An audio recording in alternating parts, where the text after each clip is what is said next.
Dave Schurman of FirstOntario Credit Union joins us for Finance Friday right now, answering a range of viewer questions today, a great range. Good morning. Yep.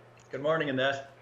Okay, so let's get right into it. Susan's question is first. She says, Dave, I'm 61 and have RRSPs. A friend suggested to start withdrawing $5,000 a year now because it's only taxed at 10%, which is $500. And I put the $4,500 into a TFSA. She asks, is this better than paying a higher rate of tax later when withdrawals come from a RIF? Is this sound advice? Well, thank you very much, Susan. And I'm sure your friend is very good at a lot of things. Financial advice, you might want to double check some of that.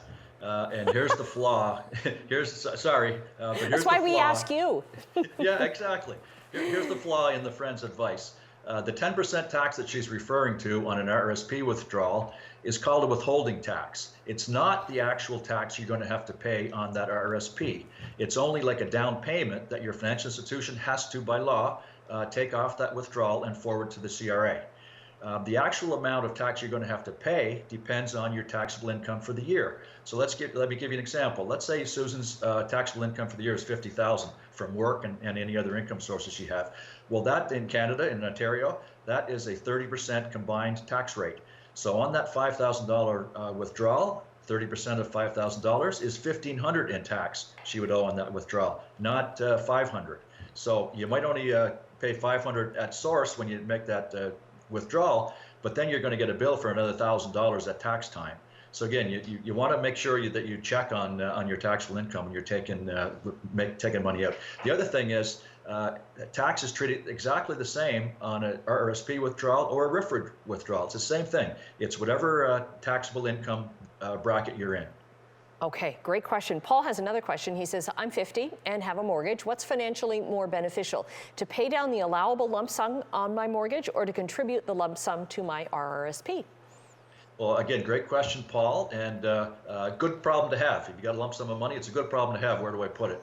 It's never a bad idea to pay down debt, put it on your mortgage. Never a bad idea, because of the fact it reduces your principal, and of course that reduces the interest that you have to pay on that principal. So a good thing. Now, it's more beneficial to pay down lump sum on a mortgage in the early years of a mortgage, because we all know in those first 5, 6, 7, 8, 9 years of a mortgage, most of your payment is going to interest, not principal. So that's where you get the most bang for your buck. Later on in a mortgage, the latter part of the mortgage, most of your payment goes to principal. So it's not quite as big of a benefit.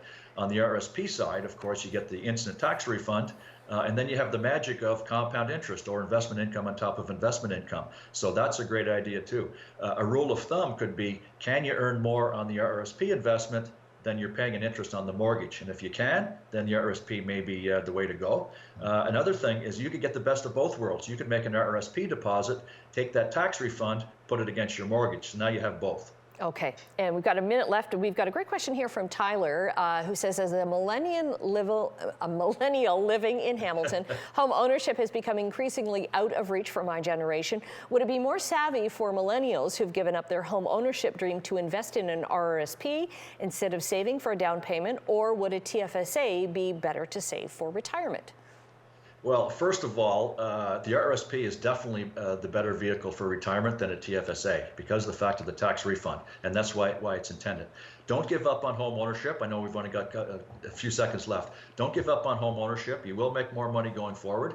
But another thing to keep in mind is when you're saving for retirement in the RRSP, the government has a program called a new homeowners plan. You can take money out of that RRSP for a down payment on your house. And there's no tax on it, there's no penalty on it, as long as you repay it in the next 15 years. So you can do both. You can save for retirement in the RRSP and use that at some point for a down payment on your home. Okay.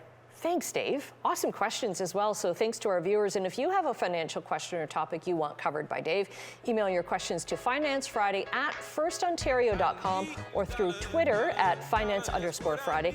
And if your question or topic is selected to be covered on air, you'll get a gift card for a local business in your community. Have a great weekend. Enjoy the first day of spring. You as well. I love it.